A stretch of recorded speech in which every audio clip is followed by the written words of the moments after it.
There is an old saying among sailors: the ocean never keeps secrets. It just knows how to hide bodies.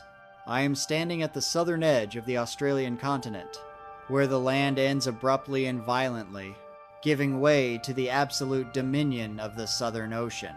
This is Cheviot Beach. If you open a tourist map, you won't see this name printed in bold. It is not for sunbathers. It is not for families on a weekend picnic. For over a century, this place was a fortress, a restricted military zone, where coastal guns once pointed out to sea to watch for enemies during 2 world wars. But the greatest enemy here has never been human. Look down there. Do you see how the waves move? They don't just break against the shore like a tropical paradise. They attack. The locals in Portsea call the water behind me the washing machine. It is a terrifying chaos of hydrodynamics. When giant swells from Antarctica travel thousands of miles without hitting land, they build up a destructive energy. And when they slam into the razor-sharp reefs of Cheviot, they don't just break. They explode, creating deadly vortexes that we call rip currents. Standing here in 2025, with GPS technology, drones, and a support team, I still feel a primal fear creeping into my bones. I feel small. I feel like an intruder in nature's territory.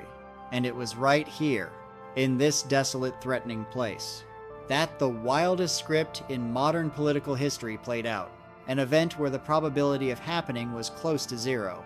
We often think that the most powerful men in the world are protected by walls of steel, bodyguards, armored cars, secret service agents, top secret security protocols that make them untouchable. We believe they cannot just vanish like a magician on a stage. But history proved us wrong. On a fateful Sunday morning, that wall of steel was breached, not by a sniper's bullet from afar, not by a sophisticated terrorist bomb, but by something simpler yet far more brutal. A split-second bad decision. At this very beach, the leader of a nation walked into the water, and the world never saw him again. December 17th, 1967. Australia was in the eye of a political storm. The Vietnam War was escalating, and anti-war protests were beginning to burn on the streets of Sydney and Melbourne. The man standing at the center of all that pressure was Harold Holt, the 17th Prime Minister of Australia. At 59 years old, Holt was not like the leaders who came before him. He wasn't old. He wasn't slow. He was the image of dynamism, a modern man for a modern era. He worked 16 hours a day, but he also knew how to live. He loved women. He loved fine wine. And above all, he loved the ocean. For Harold Holt, the ocean was not a place to fear. It was a place to conquer. It was his playground. That morning, despite warnings of rough seas, despite the tide being historically high, Prime Minister Holt drove his red Pontiac to his secret spot at Cheviot Beach. He had 4 friends with him, including Marjorie Gillespie, his rumored lover. It was supposed to be just a relaxing pre-Christmas swim, a brief escape from the suffocating world of politics. He told his friends, "I know this beach like the back of my hand," but that confidence would become his death sentence. At 11:30 a.m., Harold Holt stepped into the water. Marjorie Gillespie, who was watching from the shore, described the terrifying moment that followed. She said he swam out, and then the ocean boiled around him like a pot of water. He didn't raise his hand. He didn't scream for help. He just drifted away, further and further, until he was just a small dot among the white foam. And then he was gone, in less than 10 minutes. The leader of a nation, the man holding top-secret state intelligence, the man who had just shaken hands with the US president weeks earlier, had evaporated from the face of the earth. Immediately, the largest search operation in Australian history was triggered. The Army, the Navy, the Air Force, federal police, and hundreds of volunteers. They tore apart every meter of water and every crevice of rock at Cheviot. They were looking for a body. They were looking for a piece of swimwear. They were looking for anything. But after days, after weeks, and now after nearly 6 decades, the result remains a perfect 0. Not a single trace. And it is this vast emptiness that birthed the monsters of imagination. How could a champion swimmer like Holt drown so easily? Why was no body ever found just a few hundred meters from shore? Did he swim out to a waiting Chinese submarine? Was this a political assassination staged by the CIA? Or was it something simpler? Over the next hour, we will not just tell a ghost story. We will reopen this case file. I will take you deep into every minute of that fateful day. We will analyze the currents, and we will dissect every insane theory, because the truth about Harold Holt might be colder than the water at Cheviot Beach.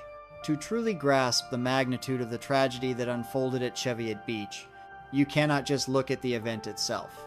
You have to look at the man, and you have to understand the suffocating shadow he was trying to escape. For nearly 2 decades before Harold Holt took the throne, Australia was frozen in a different era. It was the era of Sir Robert Menzies, a man who belonged to the 19th century more than the 20th. Menzies was the father figure of the nation, but he was a stern father. He was a man of double-breasted suits, of stiff upper lips, of unwavering loyalty to the British Queen. Under Menzies, Australia felt like a quiet, dusty library. Safe, predictable, and endlessly boring. But then came 1966, and with it came Harold Holt. If Menzies was the past, Harold Holt was the explosion of the future. He was the shock to the system that the country didn't know it needed. The press called him the James Bond of politics. Others called him the JFK of the South. He was 57 years old when he became Prime Minister, but he moved with the energy of a man half his age. He was the first leader who understood the power of the image. He understood that in the age of television, a politician couldn't just be a voice on the radio. He had to be a star. And Harold Holt knew how to shine. While his predecessors spent their weekends reading in leather armchairs, Holt was out in the sun. He was out in the elements. He famously invited the press to photograph him in his wetsuit, standing on the sand, spear gun in hand, surrounded by his 3 daughters-in-law in bikinis. It was a scandalous image for the conservatives, but it was electric for the public. He was telling the world a new story about his country. He was saying, "Look at us. We are no longer just a colony at the bottom of the world. We are young, we are sexy, we are part of the swinging 60s, and we are ready to play on the global stage." But this image of the action man wasn't just for show. It was a lifestyle. And for Holt, it was an addiction. He lived by a code that was exhausting just to watch. Work hard, play harder. In the capital city of Canberra, he was a workaholic.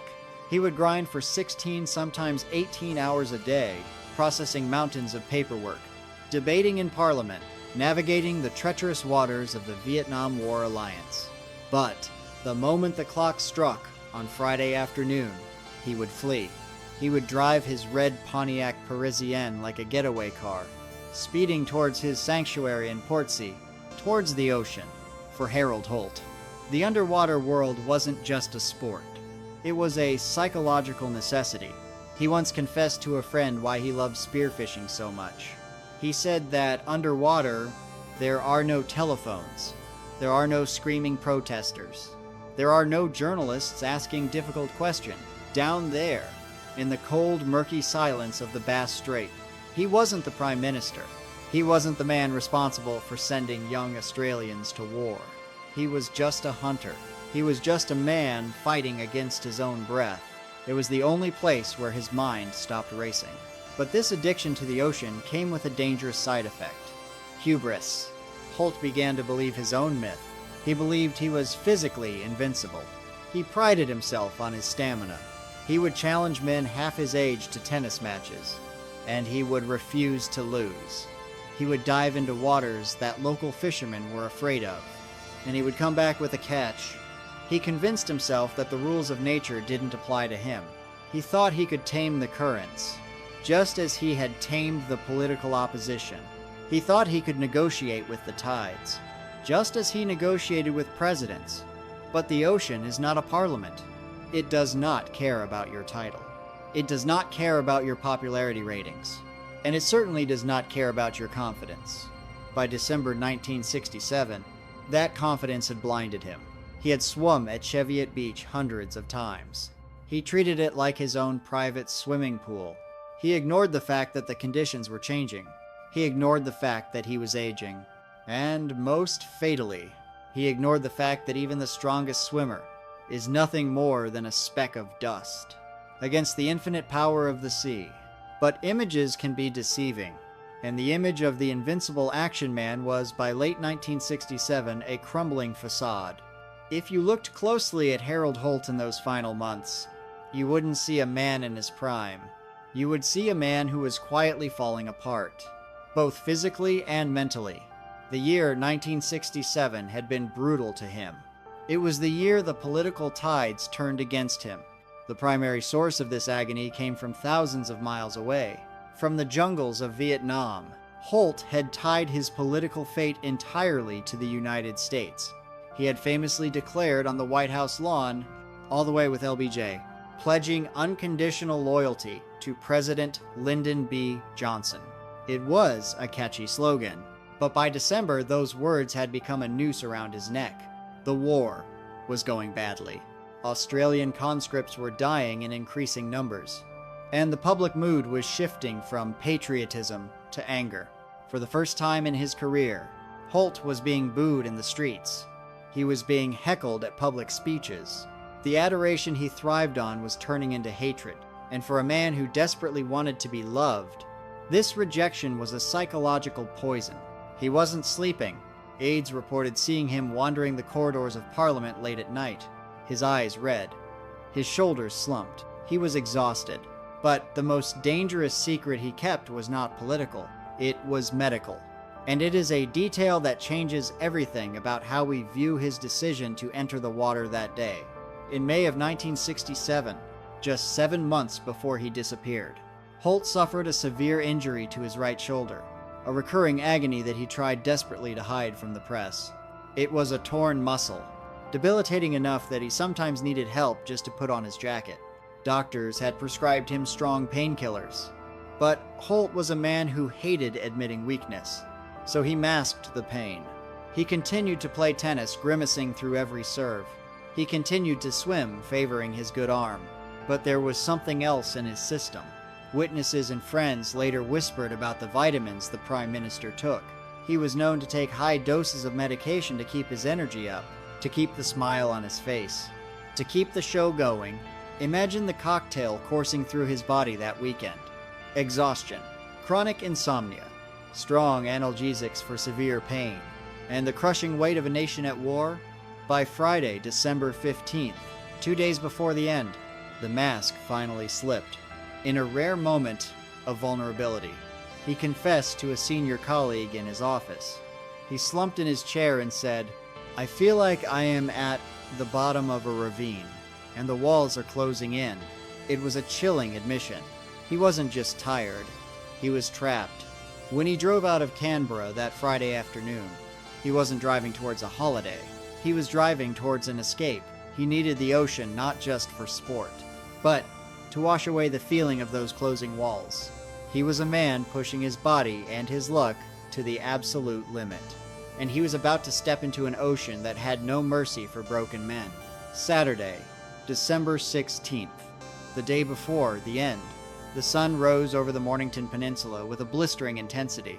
It was one of those classic Australian summer days. Hot, humid, the air thick enough to choke on.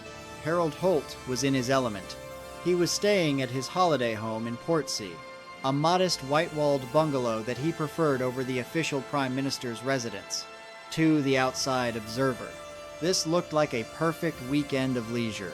He played tennis in the afternoon, pushing his 59-year-old body across the court under the baking sun. Witnesses noted that he played with a ferocious intensity, grimacing every time he swung the racket with his bad shoulder, but refusing to quit until he had won. It was the classic Holt stubbornness on display. But later that afternoon, a moment occurred that in hindsight sends a shiver down the spine. Holt went down to Cheviot Beach. not to swim, but to watch. There was a spearfishing competition taking place. Young, fit men were battling the surf. Holt stood on the cliffs looking down at the water he loved so much. The conditions were rough.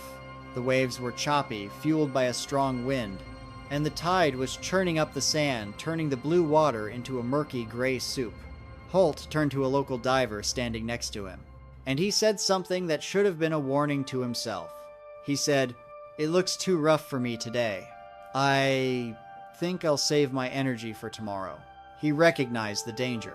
He saw the violence in the water, and he made a rational choice to stay dry. So what changed? What happened in the next 24 hours that made him ignore his own judgment? That evening, the mood at the Holt residence was light. He hosted a dinner party. Marjorie Gillespie was there. She was his neighbor, a woman of high society, and the woman who was the open secret in Holt's life, while his wife Zara stayed back in Canberra. Marjorie was the one by his side in Portsea. They drank wine, they laughed, they listened to jazz records. Friends who were there said Holt seemed relaxed. The ravine he had spoken of on Friday seemed to have vanished. He was charming, he was witty, he was the life of the party. But perhaps that relaxation was just another mask. Perhaps he was just relieved that for a few hours, the war was far away, and the ocean was waiting for him in the morning. As he went to bed that Saturday night, the wind outside began to pick up, howling through the tea trees. The ocean was waking up, preparing for the visitor it would receive the next day. And Harold Holt closed his eyes for the very last time. Sunday morning broke with a heavy, oppressive heat. December 17th. The sky was a bruised purple color before turning a harsh, bright blue. By Jeshench 0 a.m., the temperature was already climbing towards the high 80s. Flies were buzzing thick in the humid air. Harold Holt woke up early. He had a light breakfast. He made a few phone calls to Canberra, checking in on the world one last time. Then he got ready to do what he loved most. He put on his swimming trunks, a pair of unremarkable sand shoes, and grabbed his towel. He jumped into his car, a maroon Milneuve 167 Pontiac Parisienne, a big, powerful American car that suited his personality perfectly. He drove to his neighbor's house to pick up his companions. There were 4 people joining him that day: Marjorie Gillespie, her daughter Viner, and 2 young men, Martin Simpson and Alan Stewart. Holt was in high spirits. Witnesses say he was practically vibrating with energy. He wanted to show the young men his secret kingdom. He wanted to impress them. As they drove towards the military zone of Point Nepean, Holt was driving fast. Too fast, perhaps. He was talking animatedly, pointing out landmarks. Suddenly, he slammed on the brakes. He pulled the car over to the side of the cliff road, far out on the horizon. A massive ship was passing through the heads. The Britannias, a Greek ocean liner making its way out to sea. Holt stood there for a moment, watching the ship cut through the water. It was a moment of strange serenity. He remarked on how majestic it looked. He didn't know that the Britannias would be one of the last things he would ever see. And he didn't know that the ship's captain would later report seeing the water churning violently near the shore. They got back in the car, and Holt drove them past the keep out signs, past the military checkpoints that would have stopped any ordinary citizen. But the guards just waved him through. He was the Prime Minister. The rules didn't apply to him. At 11:15 a.m., they pulled up to the desolate parking area above Cheviot Beach. When they stepped out of the air-conditioned car, they were hit by a wall of heat and a roar of noise. The wind was howling now, whipping the sand into their faces, and the sound of the ocean was deafening. The tide was exceptionally high, almost swallowing the entire beach. Most people would have looked at that angry, churning water and turned back. Even the young men in the group, fit, strong swimmers in their 20s, looked at the waves with hesitation. Alan Stewart said, "It looks a bit rough, Prime Minister," but Holt laughed it off. He was chasing a feeling. He was chasing that release he needed so badly. He turned to the group, a smile on his face, and said, It's not as bad as it looks. I know this beach. I know where the currents are. It was a lie. Or maybe it was just the delusion of a desperate man.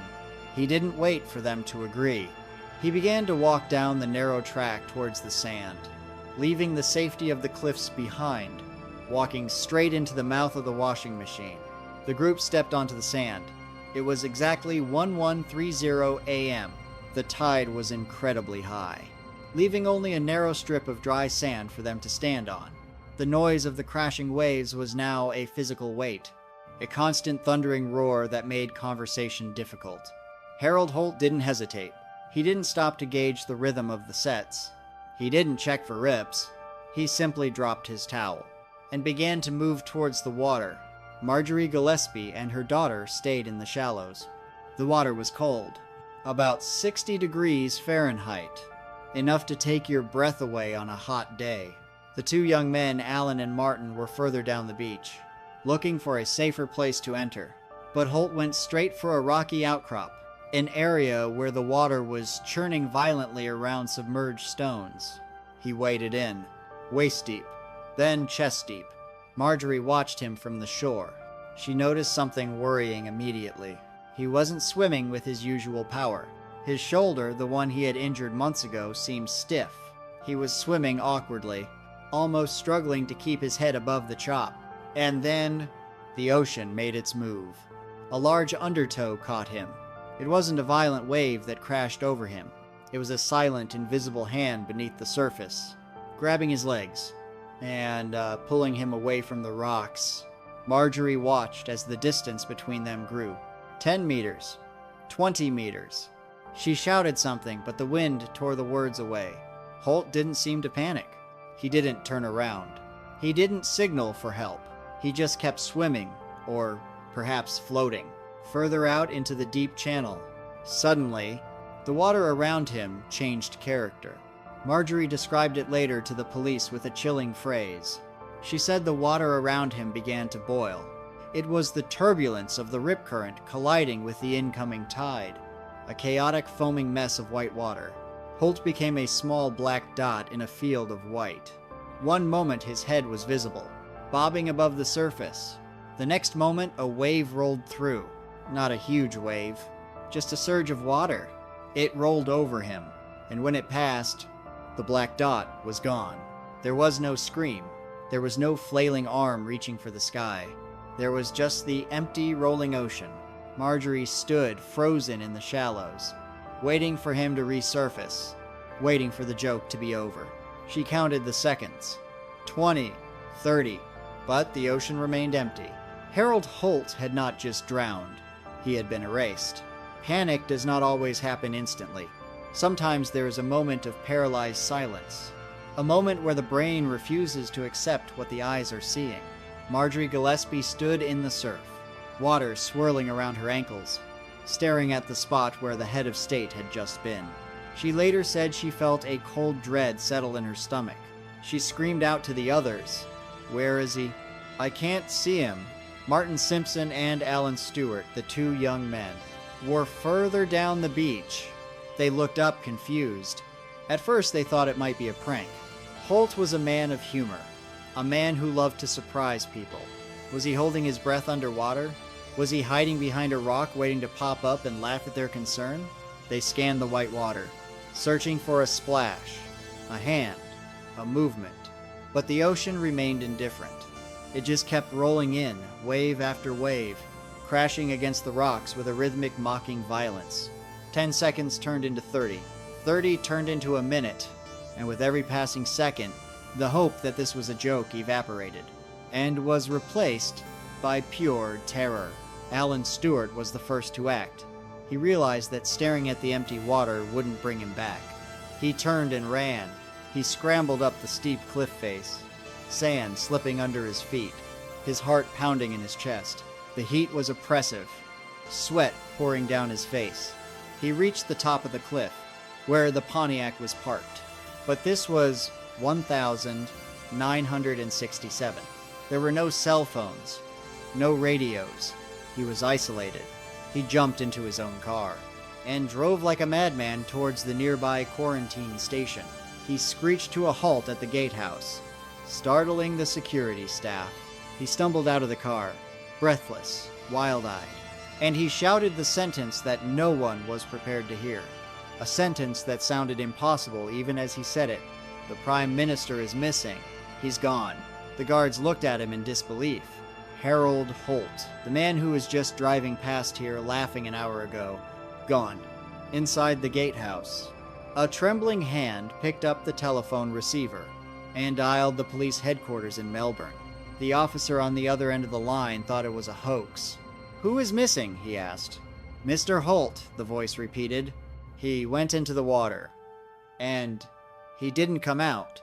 At that moment, the machinery of the state began to turn, but it was already too late. The ocean had a 10-minute head start, and it wasn't going to give him back. Within 60 minutes of the alarm being raised, the lonely, wind-swept silence of Cheviot Beach was shattered forever. It began with a low hum in the distance, then grew into a deafening roar. Navy helicopters dropped from the sky like birds of prey, their rotors chopping through the humid air, kicking up sandstorms that blinded the few witnesses left on the cliffs. On the ground, a convoy of police cars, army trucks, and ambulances snaked down the narrow coastal track. Sirens screaming, lights flashing. It was an invasion. By early afternoon, this restricted military zone had become the most crowded place in Australia. But despite the display of overwhelming force, despite the technology and the manpower, the ocean remained unimpressed. The first team of police divers arrived with grim faces. They looked at the water, and they knew immediately that this was a suicide mission. The tide was still surging, turning the bay into a blender of foam and sediment. But they had their orders. The Prime Minister was down there. They had to go in. One diver later described the experience as descending into hell. The moment they dropped below the surface, they were blind. Visibility was effectively zero. They couldn't see their own hands in front of their faces. They were tossed around like ragdolls by the surge, slammed against sharp limestone rocks. Their masks were ripped off. Their air tanks scraped against the reef. But the real horror was the kelp. Cheviot Beach is home to massive forests of bull kelp, thick, leathery stalks that grow up to 10 feet long. In the violent current, these stalks whipped around like tentacles, tangling around the divers' legs, wrapping around their necks. It felt as if the ocean itself was trying to trap them, trying to keep them down there with Harold Holt. Above the water, the chaos was different but just as intense. The press had arrived. Hundreds of journalists, photographers, and cameramen jostled on the cliff edge, desperate for a shot of the spot where the leader of the country vanished. They were looking for a story. The police were looking for a body. And the family. Marjorie Gillespie sat in the back of a police car, shocked, wet, shivering, watching the circus unfold around the tragedy. As the afternoon wore on, the hope began to bleed away with the sunlight. The helicopters flew lower and lower, scanning the surface for a patch of skin. A flash of swimming trunks, a distress signal, but there was nothing. Just the endless, rhythmic pounding of the waves. The ocean had swallowed a man whole, and it refused to give up even a scrap of evidence. By the time the sun began to set, casting a blood-red glow over the turbulent water, the mood on the beach shifted. The frantic energy of rescue died down, and the heavy, cold reality of recovery set in. The most powerful man in the nation was gone, and all the might of the Australian military could not force the sea to give him back. While the divers were fighting for their lives in the surf, a different kind of storm was hitting the capital city of Canberra. News of the disappearance traveled down the phone lines, shattering the quiet Sunday afternoon. Zara Holt, the Prime Minister's wife, was relaxing at the lodge, the official residence. She was getting ready for the Christmas holidays. When the phone rang, it was a call that would split her life into before and after. She was told simply, "There has been an accident. Harry is missing." She didn't scream. She didn't collapse. She just sat there, stunned, trying to process the impossible words. Harry wasn't just missing. He was the Prime Minister. Prime Ministers don't get lost. Across the nation, the news broke like a thunderclap. In 1967, Australia was a nation glued to the radio and the television. It was a Sunday. Families were gathering for lunch. Men were listening to the cricket broadcast. Suddenly, the programs were interrupted. We interrupt this broadcast for a special announcement. Prime Minister Harold Holt is missing in the surf at Cheviot Beach. Fears are held for his safety. The country stopped. People froze in their living rooms. Strangers looked at each other on the street. It felt like a bad joke, or a mistake. But as the hours ticked by, and the regular programming was replaced by somber music, the reality sank in. In the corridors of power, there was total confusion. There was no protocol for this. The Constitution had rules for a prime minister who died, or a prime minister who resigned. But it had no rulebook for a prime minister who simply vanished. Who was in charge? Who held the nuclear codes? Who was running the war in Vietnam? The Deputy Prime Minister, John McEwen, was scrambling to take control of a government that was effectively headless. Panic began to spread through the political establishment. Was this a defection? Was he kidnapped? Or was the leader of the nation currently floating dead in the ocean? As night fell over Australia, the lights in Parliament House burned late, but outside, in the homes of millions of ordinary Australians, there was just a heavy, stunned silence. They went to bed that night not knowing if they still had a leader, and wondering, if the ocean could take the most powerful man in the country, then who among them was truly safe? When facts are missing, myths rush in to fill the void. And in the case of Harold Holt, the myths were not just whispers in pubs. They became global headlines because the authorities could not find a body. The public refused to believe he was dead. People claimed to see him everywhere, buying a newspaper in Sydney, drinking beer in a bar in Cannes, France, living as a hermit in the Australian outback. But one theory stood above them all, a theory so audacious, so cinematic, that it refuses to die even today. The Chinese submarine. 16 years after the disappearance, in 1983, a British journalist named Anthony Gray published a book titled The Prime Minister Was a Spy. The premise was explosive. It claimed that Harold Holt had been a secret agent for the People's Republic of China since the 1930s. According to this theory, Holt hadn't drowned at all. He had simply finished his mission. The theory went like this. On that Sunday morning, Holt swam out to a specific location off Cheviot Beach, where Chinese frogmen were waiting for him. They dragged him underwater, put a breathing apparatus on him, and swam him out to a waiting submarine lurking just offshore. He was then whisked away to Beijing, where he supposedly lived out the rest of his days in luxury, as a reward for his service. It sounds insane. It sounds like the plot of a bad spy novel. But in the paranoid heat of the Cold War, thousands of people believed it. They looked at Holt's policies in Asia. They looked at the missing body, and they connected dots that weren't there. However, if you look at this theory through the lens of reality, through the lens of oceanography, it falls apart instantly. I have spoken to naval experts about Cheviot Beach, and they all say the same thing. To bring a submarine, even a small one, close enough to Cheviot Beach to pick up a swimmer would be a suicidal act for the captain. The water is too shallow, the reefs are too jagged, and the turbulence is too violent. A submarine would have been smashed against the rocks within minutes. Furthermore, this was 1967, the height of the Cold War. The Australian coastline was heavily monitored. Radar, sonar, coastal patrols. The idea that a massive Chinese vessel could sneak into Port Phillip Bay, surface in broad daylight, pick up the Prime Minister, and vanish without a single blip on a radar screen. It is physically and militarily impossible. But the fact that this theory became a bestseller tells us less about Harold Holt, and more about us. We prefer a complicated lie over a simple, painful truth. We prefer to believe in super spies and submarines, rather than accept that a random wave can simply erase the most powerful man in the country.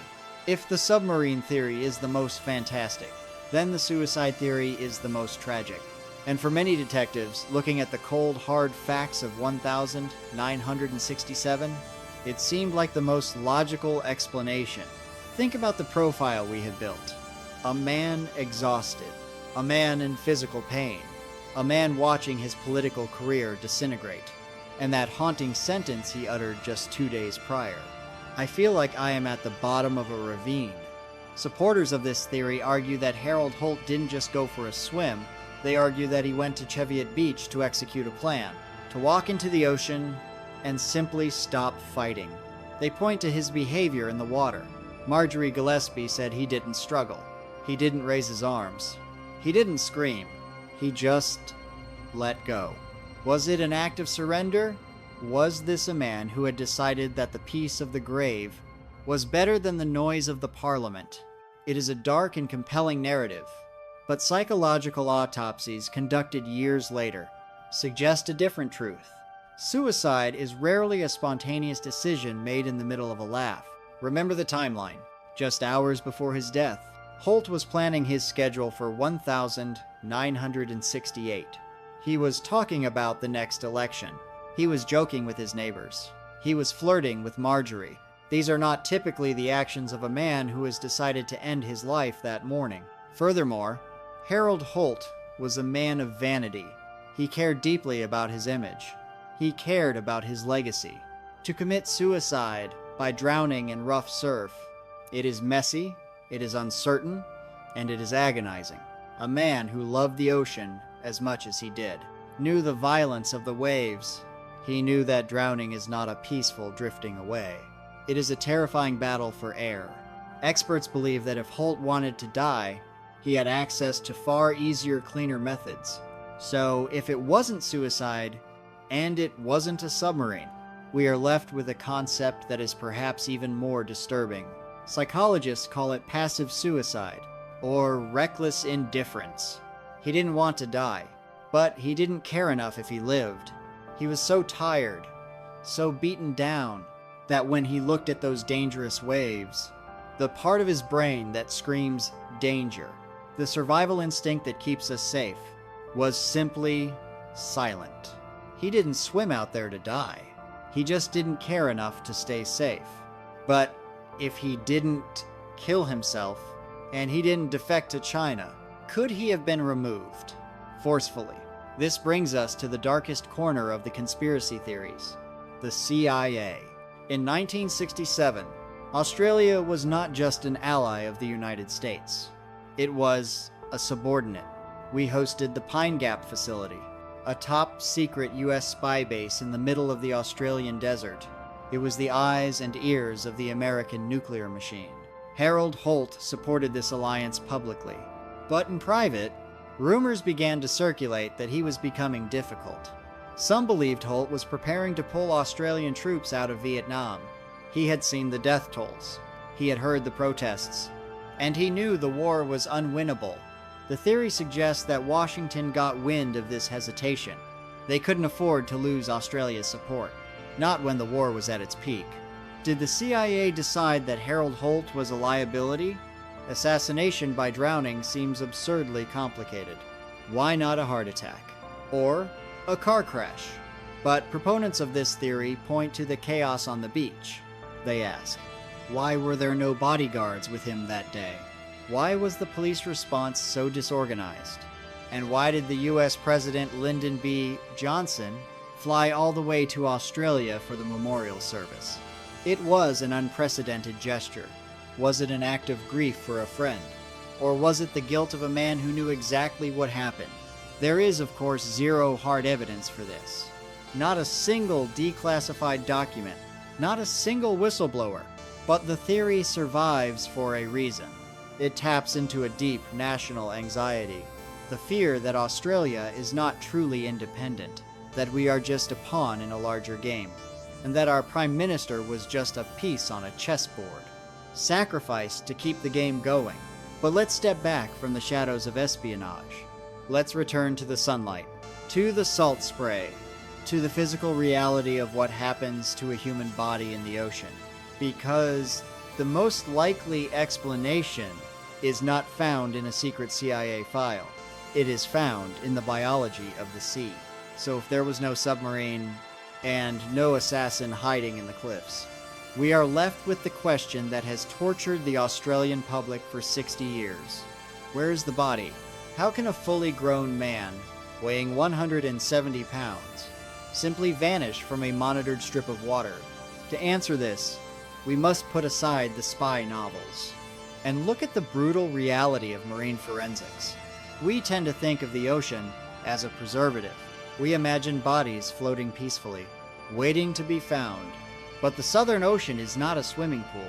It is a digestive system, and Cheviot Beach is a particularly efficient stomach. Let's look at the first suspect, sharks. This area of Victoria is notorious for great white sharks. They patrol the deep channels just off the coast. It is entirely possible that a shark took him. A large predator could have pulled him under in seconds, which would explain the sudden disappearance and the lack of a body.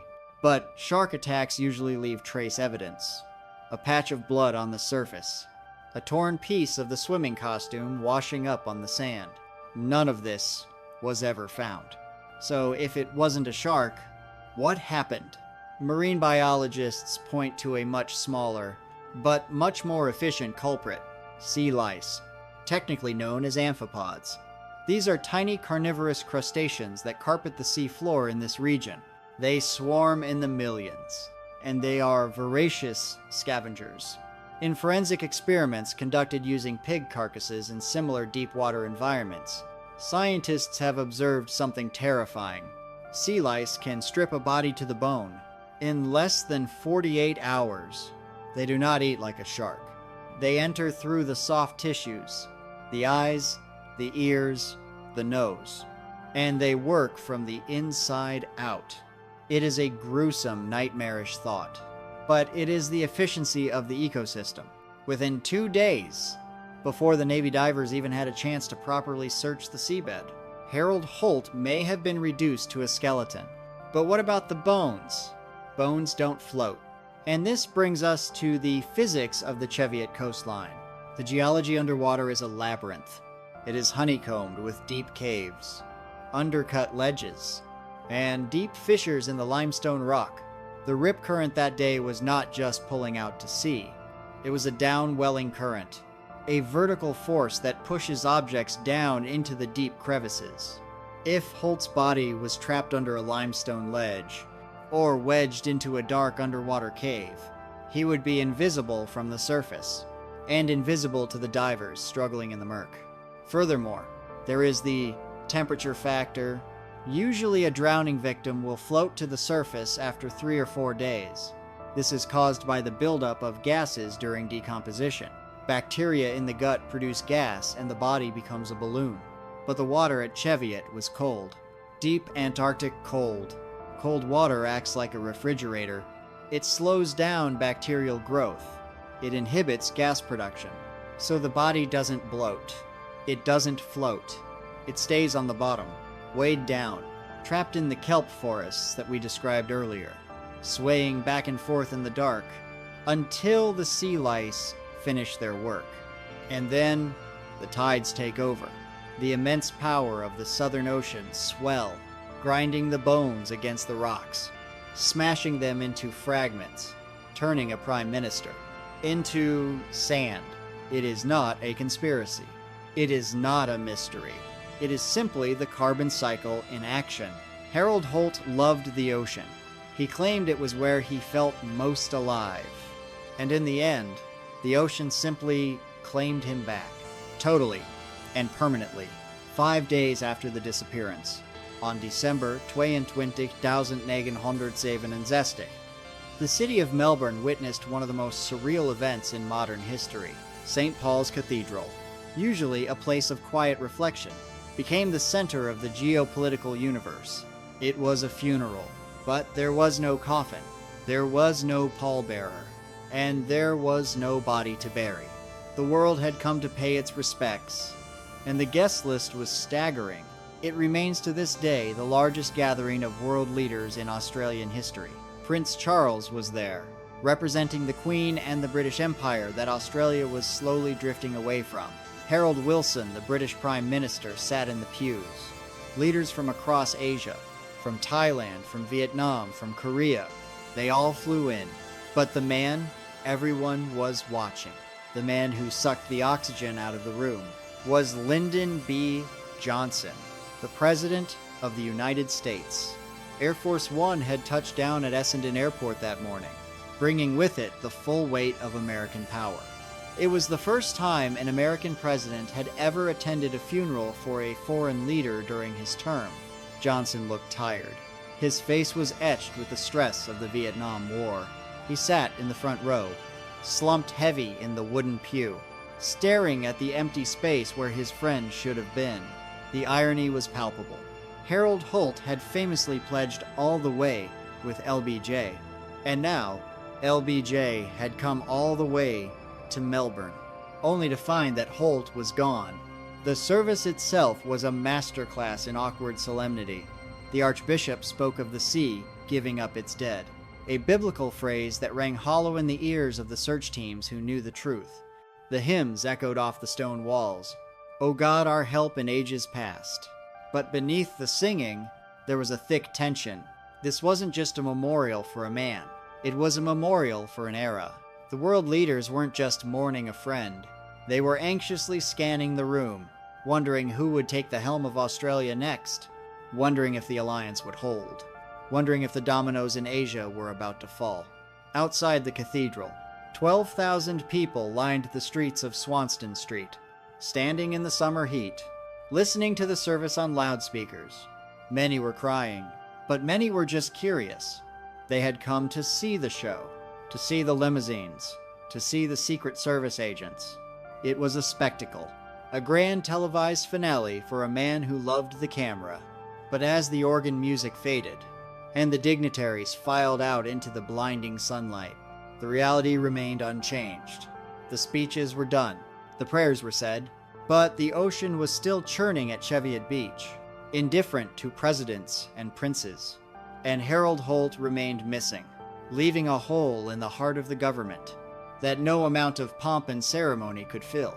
As the jet engines of Air Force One faded into the distance, taking President Johnson back to Washington, the atmosphere in Canberra shifted instantly. From grief to cold hard calculation, politics is a brutal business. It does not pause for death. It does not respect the mourning period. While the search boats were still circling Cheviot Beach, the knives were already being sharpened in the back rooms of Parliament House. Australia was in a constitutional crisis. We had no prime minister. The man who stepped into the breach temporarily was John McEwen, the leader of the Country Party, the junior partner in the coalition government. They called him Blackjack, and the nickname fit. He was a tall, imposing, grim-faced farmer, a man who didn't negotiate. He dictated. And Blackjack McEwen had a secret weapon, a deep, burning hatred for the man who was supposed to be next in line, William McMahon, the treasurer, by all rights. McMahon, as the deputy leader of the Liberal Party, should have ascended to the throne. It was the logical order of succession. But McEwen dropped a political grenade that shook the foundations of the government.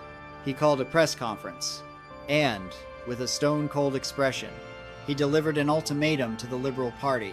He said, "I will not serve under William McMahon. If you elect him as your leader, I will take my party. I will walk out, and I will bring down the government." It was a stunning act of political blackmail. Publicly, he claimed he couldn't trust McMahon, accusing him of leaking secrets to journalists. But privately, it was a personal vendetta.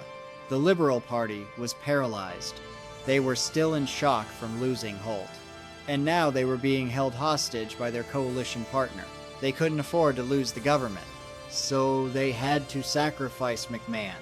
This created a power vacuum unlike anything seen before, with the favorite candidate eliminated. The field was wide open. Desperate men began to throw their hats in the ring. It became a scramble for power, and out of this chaos, a dark horse emerged. a man who just weeks earlier had no realistic shot at the top job. John Gorton, a senator, not a member of the House of Representatives, a fighter pilot from World War II with a scarred face, and a rugged, rough-around-the-edges charm. He was the opposite of the polished Harold Holt, but the party was desperate. They needed a fighter to replace the lover, and so, in the shadow of a tragedy, the backroom deals were cut, the numbers were crunched, and the legacy of Harold Holt began to be dismantled, before his seat in Parliament was even cold. On January 5th, 1968, the official search for Harold Holt was called off. The divers packed up their gear, the helicopters returned to base, and the barriers at Cheviot Beach were quietly removed. But while the physical search had ended, the psychological impact on the nation was just beginning. Historians often look back at December 1967 as a watershed moment, a dividing line in the Australian soul. Before Holt, Australia was often viewed as the lucky country, a sunny, isolated island at the bottom of the world, safe from the assassinations of America, safe from the revolutions of Europe, safe from the chaos of history. We believed that bad things simply didn't happen here, not to our leaders. But when Harold Holt walked into the water and never came back, that illusion of safety was shattered. If a prime minister could simply be erased, then the country itself was vulnerable. It marked the end of the age of innocence, and the beginning of a darker, more cynical era. Look at what followed immediately after his death. 1968 arrived like a hurricane. Just weeks after the memorial service, the Vietnam War exploded with the Tet Offensive. The body count of Australian soldiers skyrocketed. The war that Holt had championed, all the way with LBJ, suddenly looked like a catastrophic mistake. Without Holt's charm to sell it, the public support for the war collapsed. The protests, that were once small gatherings, turned into massive angry mobs filling the streets of Melbourne and Sydney. The younger generation looked at the government, and they didn't see stability anymore. They saw old men fighting over a dead man's chair. They saw a government that couldn't even keep its leaders safe. And they rebelled, culturally. The disappearance accelerated a shift away from the mother country. For decades, Australia had clung to the apron strings of Great Britain. But Britain hadn't been able to help us find Holt. And America, despite the visit from LBJ, was too busy burning in its own fires to care about Australia's problems. A realization began to dawn on the Australian people. A cold, hard truth. We are alone down here. We are an island nation in an Asian region. And we need to look after ourselves. The death of Harold Holt forced Australia to grow up. It was a painful maturation. Gone was the stiff upper lip of the Menzies era. Gone was the unquestioning loyalty to empires. In its place grew a new kind of nationalism. Rougher, more aggressive, and deeply skeptical of authority. The man who wanted to modernize Australia, ironically, achieved his goal, but not through his life. Through his death, he didn't lead us into the modern world. He left us at the door, and forced us to walk through it alone, terrified, and without a guide. There is a peculiar trait in the Australian character, a trait that often baffles outsiders. It is a dark, dry sense of humor, a refusal to take anything too seriously, even death. And the legacy of Harold Holt is the ultimate proof of this national characteristic. In most countries, when a leader dies in a tragic accident, they build a solemn monument. They name a library after him, or a university wing, or a quiet park with a bronze statue. But in Australia, in the suburbs of Melbourne, just a few miles from where Holt lived, there is a large, brutalist concrete building. It was opened in 1969, just 2 years after the disappearance. And they named it the Harold Holt Memorial Swimming Center. They named a swimming pool after a man who drowned. To the rest of the world, this looks like an act of cruel mockery. It looks like a sick joke. Imagine naming a shooting range after John F. Kennedy, or an airport after a pilot who crashed. But in Australia, it was accepted with a shrug and a smirk. The Prime Minister himself who famously loved the water, probably would have appreciated the irony. Or so people like to tell themselves. But the cultural mutation of Harold Holt didn't stop at the swimming pool. He entered the language itself. In the lexicon of Australian slang, there is a term known as rhyming slang, where a name replaces a word that it rhymes with. And Harold Holt rhymes with bolt.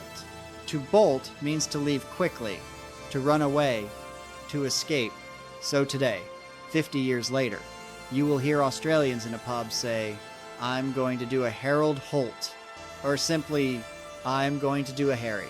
It means, I am leaving. I am vanishing. Think about the implications of that. A man's tragic death, the terrifying moment he was swallowed by the sea, has been reduced to a slang term for leaving a party early. It effectively turned a tragedy into folklore. Harold Holt ceased to be a politician. He became a mythical figure, like a ghost story told around a campfire. He is no longer defined by his policies, or his stance on the Vietnam War, or his economic reforms. He is defined entirely by his exit. He is the man who walked into the water, and pulled off the greatest magic trick in history. And in a strange way, this mockery keeps his memory alive more effectively than any marble statue ever could. Statues are ignored by pigeons. But a joke. A joke travels forever. I have returned to the edge of the cliff, to the very spot where I started this journey. It is 2025 now. Almost 6 decades have passed since that Sunday morning. Governments have risen and fallen. Wars have ended, and new ones have begun. The world has moved from the age of the telegram to the age of artificial intelligence. But looking down at Cheviot Beach, you realize that here, absolutely nothing has changed. The sandstone cliffs are perhaps a few inches more eroded, carved away by the relentless wind. But the roar is the same. The violence of the water is the same. If you look closely at the reef, bolted to the rock face, there is a small memorial plaque. It is a modest tribute, but the ocean does not respect it. For most of the day, at high tide, the plaque is completely submerged underwater, covered by barnacles and seaweed, beaten by the surf. It is a fitting metaphor for the man himself. Harold Holt is not standing on a pedestal. He is buried in the element that killed him. For nearly 40 years, the official file on Harold Holt remained open, a cold case that refused to freeze. It wasn't until the year 2005 that the state coroner finally closed the book. After reviewing thousands of pages of evidence, after interviewing the last surviving witnesses, the coroner delivered a finding that was disappointingly simple. He ruled that there was no conspiracy. There was no Chinese submarine. There was no CIA hit squad. There was no suicide. The verdict was accidental drowning, caused by risky behavior in hazardous waters. It was a sterile legal conclusion. It stripped away the mystery and left us with just a tragedy.